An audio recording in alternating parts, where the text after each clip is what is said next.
Dr. White is the program director for the study abroad in transition economies, highlighting China, Russia, and South Africa, and for the Business Mediterranean Style, Study Abroad in Greece and Turkey program.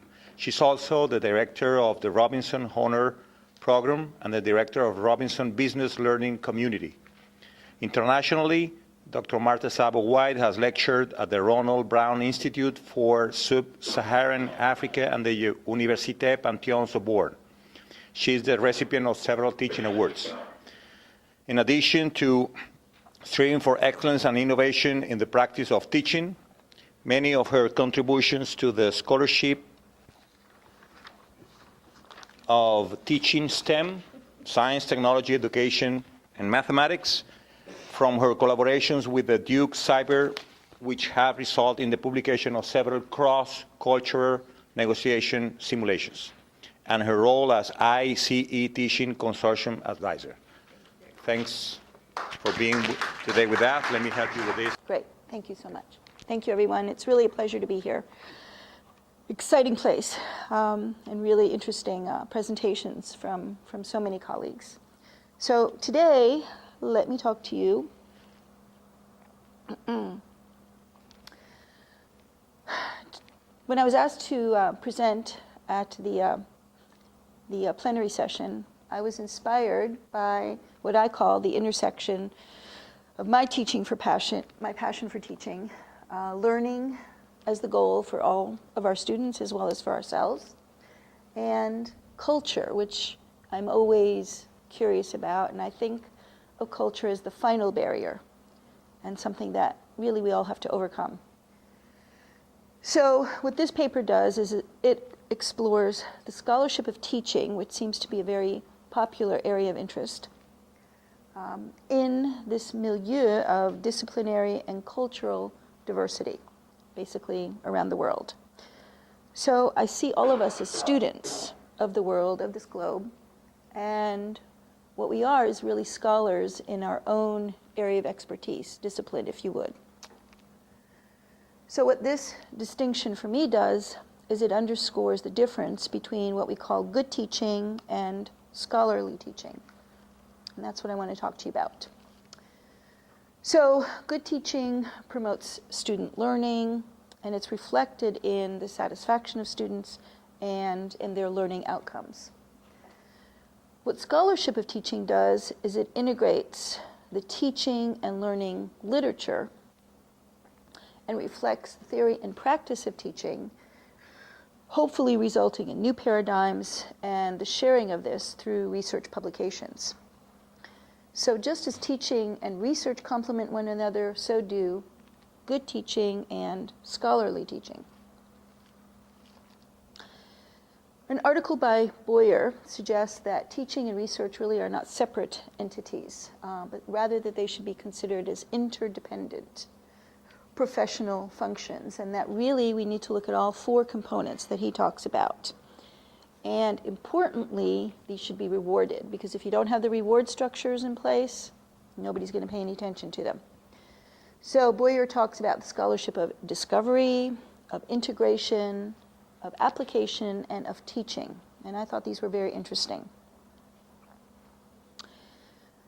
In addition to that, Martin, Benjamin, Prosser, and Trigwell talk about three activities related to this.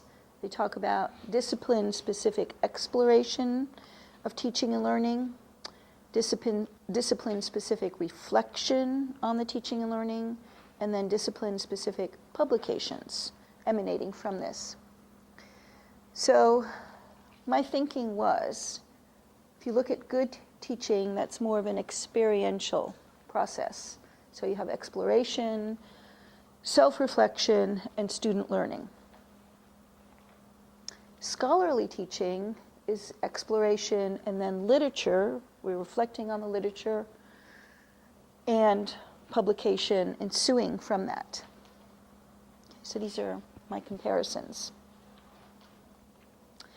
Now, looking at intercultural and interdisciplinary considerations, within this framework, communication is both an enabler and a disabler between individuals and across nations. Sorry if my back is to you. Still, these cross-cultural barriers remain. So what I'm proposing in this paper is using a framework that I've talked about many times to overcome these barriers. And that this framework can serve as a vehicle to explore the intercultural and interdisciplinary considerations as we pursue this academic globalization, which really this conference is all about. Now, culture, I mean, really few things are as heterogeneous or as diverse, as different, as cultural differences. Back in the 80s, there was a real strong interest in trying to study cultures and make cross-cultural comparisons. Universities were interested, businesses were interested, and there were many theoretical frameworks that emerged from this process. And I've listed some of the more famous ones here: Kluckhohn, Strodbeck, Trompeniers, Hamden, Turner, and of course Hofstede, which we're most familiar with, only because he's been cited the most. A man by the name of Richard Lewis is not an academician. He's a consultant, and he's wrote a couple of famous books, which perhaps some of you are familiar with and have used in your courses. He wrote When Cultures Collide and The Cultural Imperative, because he felt challenged to explain these national, international, and transnational differences in business cultures. So he came up with a framework called LMR, linear active, multi-active, and reactive, which was very simple and in many ways transcended the previous frameworks. From this LMR framework comes two cross-cultural tools called Culture Active and ICE. Now, the strength of his model is that the unit of analysis is the individual rather than the nation or the state. So there's no real assumption of within-nation homogeneity. ICE came about after Culture Active, when there were some validity and reliability issues strictly that were not enforced with the Culture Active. But Culture Active is really a good place to start. They're both web-based products, teach cross-cultural awareness, focusing on individual cultural profiles, and then these are compared to national profiles through the LMR constructs. So this is a collaborative initiative with Duke, Fuqua School of Business at Duke, the Cyber there, Richard Lewis Communications, and cultureactive.com. So I like to call Culture Active the first generation, which is more experiential, and ICE the second generation, which is more theoretical. And it was the ABC, they call them the ABC research team because that's what their last names were, Adair, Buchan, and Chen, really spearheaded this initiative of transforming Culture Active into ICE. And what they did is they capitalized on Hall's work in terms of high and low context, as well as Triandis's model of subjective culture. This evolution is more iterative than it is linear, and there's a comparison, there's an analogy from Culture Active to ICE as there is from good teaching to scholarly teaching. Communication is key to both of these. Now, I've also listed some partners that go together, things like discovery and dissemination, scientists and engineers, managers and technicians, and I put that in for my good friend Thomas, who's not here, he had to leave, but he's always telling me about managers and technicians. Scholarly teaching, good teaching, and then Culture Active and ICE. And what I'm saying here is each one of these pairs reinforces the other. So they're pivotal, each is different, but each supports and complements the other. So there's a systematic body of knowledge throughout these. Okay, so here's another way, another paradigm that I came up with. So we have good teaching, that I said earlier was experiential, and that relates to culture active. And then we have scholarly teaching, which is more theoretical and relates to ICE, which stands for the intercultural edge. And notice the arrows, that these are iterative, interactive, interdependent.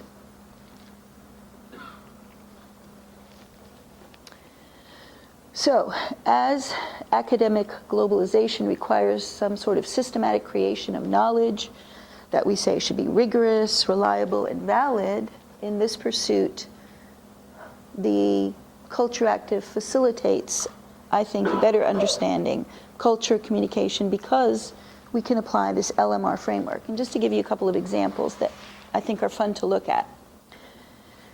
All right, so here's a queue, bus queue in a Latin American country. People stand close together, talk to each other while they're waiting for the bus. Everybody's very friendly. Here's another bus queue. Different country. Where do you think this is? People are standing far apart. Nobody's talking to each other. Close? Russia was closer.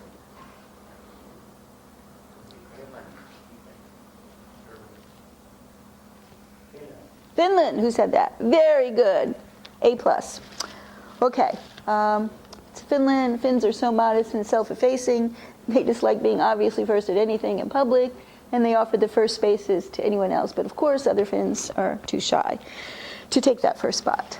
So it's interesting to think about the very, very different cultures there. And then, you know, business, professional relationships. What's a comfortable distance to stand apart from someone? And you can see how these vary across countries. And the next time you're in an elevator, the hotel, if there's one other person in there and you move and you stand next to them, watch and see what they do, because they're going to move away from you, most likely. All right, so different cultures, we're comfortable with different distances. And there's a host of variables we could look at here in terms of who's comfortable with whom in what culture. Now, here are the categories from Richard Lewis, the multi-active, linear active, and reactive. And if you think about it, we all know people who fall into these categories.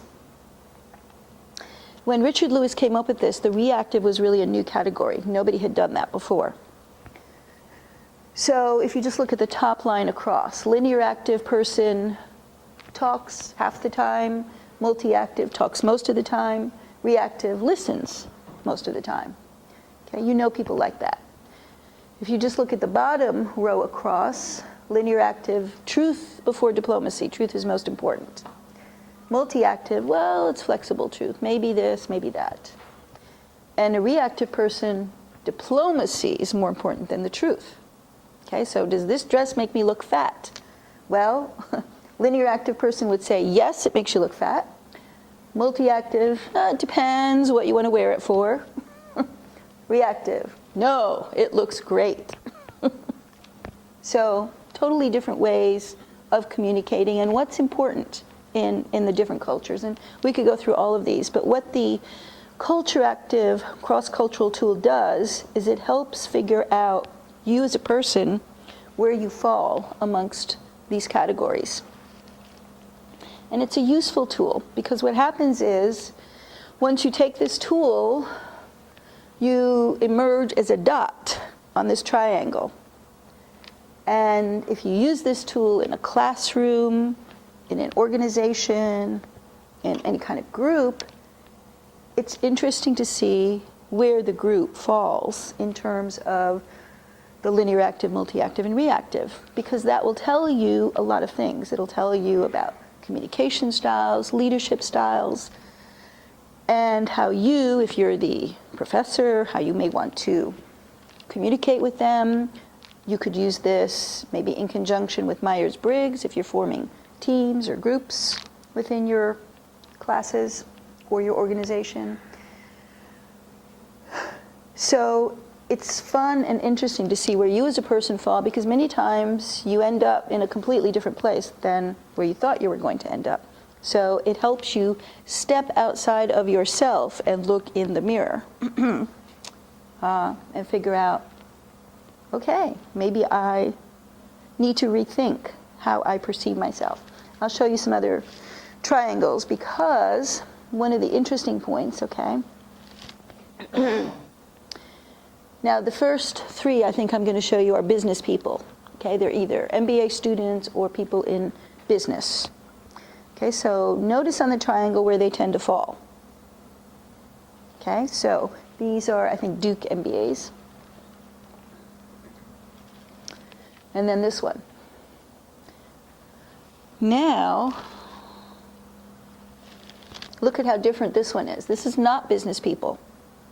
So, though I'm not specifically talking about this area, one of my previous papers looked at this difference between business people, whether they're students of business or in business as a profession, versus other people who are non-business people, engineers, mathematicians, music people. And you can see that they're spread out throughout this triangle on this one. Business people, yes? They look more toward the Linear active, right? Yes. You can really see it in this one.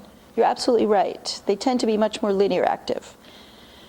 Now, nobody can say whether business people are more linear active because that's how they are and that's why they chose business, or are they more linear active because they chose business and then they developed more structured, linear, rational ways of thinking and doing things. So basically chicken or egg, right? Which comes first? But it's interesting that they tend to be more linear active. And this is everywhere in the world, not just in the US.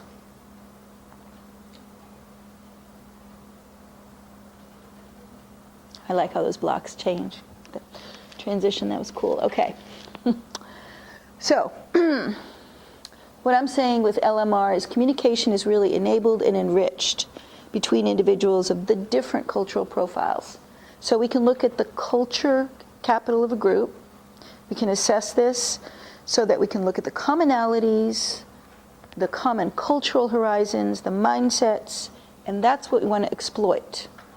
You want to exploit the commonalities and you want to minimize the differences. Maybe we should do this with our political process, I don't know. Okay, the implications for cross-cultural negotiations, processes in terms of cognitive processes, leadership approach, listening habits, communication patterns, and really managerial styles. You can think about all these areas. And you can think of different cultures in terms of what are the areas we want to exploit, what are the common areas versus the areas to minimize. So on this chart, this is Japan and the US. Japanese horizon is on the left-hand side. The areas on the extreme, so, oops. Does this go or just, okay. Areas here would be the areas you want to maximize, and the areas in the middle you want to minimize because, you want to maximize these areas here, maximize these and minimize the differences on the sides. Okay, so the commonalities are in the middle. And you could do this for a variety of countries, US versus Japan, or US versus Germany. What are the common areas in the middle versus the areas on the sides? Which are the differences? And certainly this is valuable in cross-cultural negotiations. Okay, you're negotiating with a company from a different country. You might want to look at something like this so you could figure out which would be the areas that we want to exploit because those are common and we share those.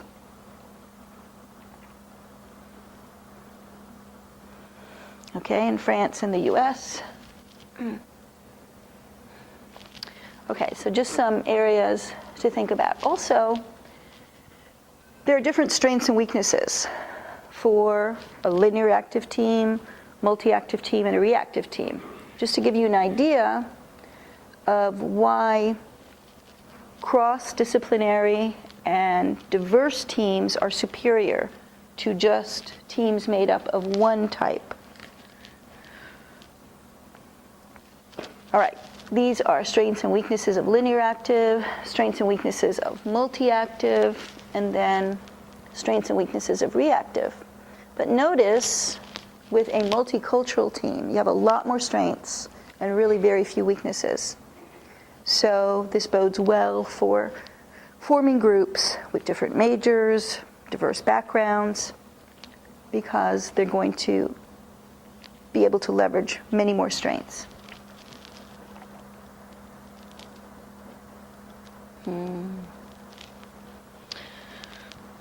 Okay, so previous research really has looked at this dichotomy across cultures and disciplines, and this is the research that I mentioned to you with the business versus the non-business being a powerful indicator. Business context versus non-business context really revealed a strong within professional similarity and less so a cross-cultural distinction, which may also be interesting if you choose to employ this. Okay, so I mentioned this. Yeah. All right, so how does all this relate to the scholarship of teaching? And to understand both professions and cultures communicate differently is an experiential good teaching component. But to integrate, apply, and publish this knowledge is a theoretical scholarship of teaching component. So taking all this together, intercultural and interdisciplinary communication for academic globalization is where we're headed.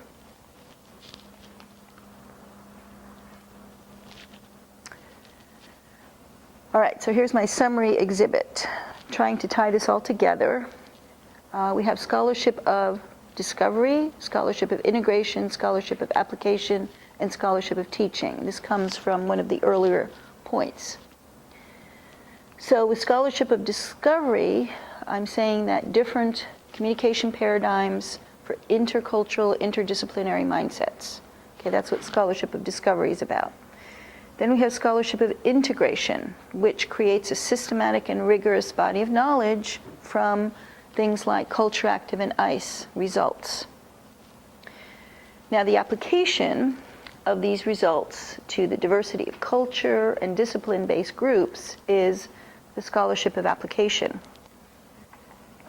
And finally, publication of the teaching-based research enables cross-cultural and cross-disciplinary groups to capitalize on this collective body of knowledge that we've developed, starting the cycle all over again. And this is what the scholarship of teaching is all about, which is, as you know, the title of this paper.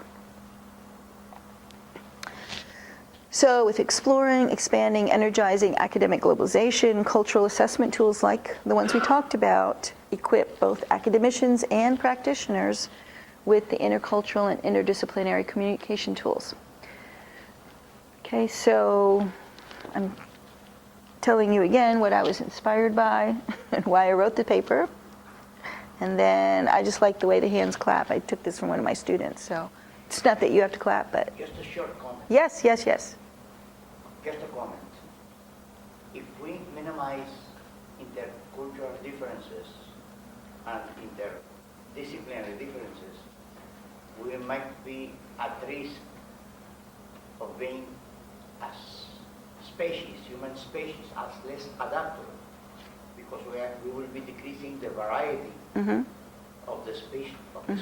So I would say that we should perhaps have a trade-off between maximizing or minimizing these differences. I'm not saying that we need to minimize the differences. I'm saying we just need to understand them better. Okay, but you're right. If we completely do away with everything, we would be so homogeneous that we could not be flexible and adaptive. So no, that would not be good. Yes, thank you.